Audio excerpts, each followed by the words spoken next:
दाचित कालंदी तट विपिन संगीत करबो मुदाभिरी नारी बदन कमला स्वाद मधुप रमा शंभु ब्रह्मा मरपति गणेशार्चित पद जगन्नाथ स्वामी नयन पथगामी भव तुमे।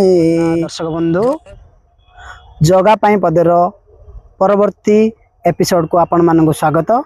आपण पाई आज गोटे नुआ कविता नहीं आसचु आरंभ करबा जाउची।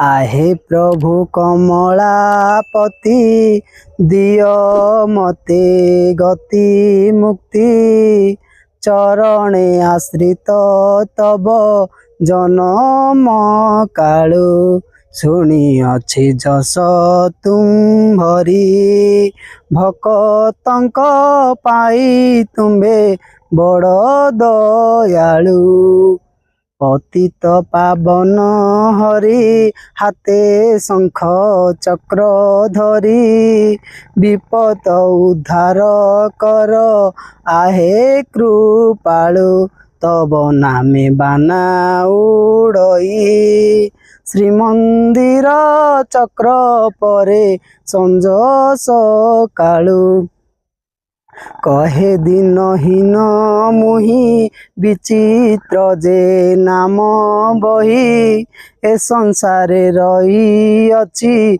तुमरी बलु तब नामामृत पाई तोरी जीवी भावग्राही कर्म जंजालु। जय जगन्नाथ। दयाकोरी आपण मानकू मोर कविताटी भल लगुले लाइक करंतु शेयर करंतु और सब्सक्राइब करिया भूलंतु नहीं घंटी बटन को दबांतु और एमिति का वीडियो सबुदिन पाई परिबे।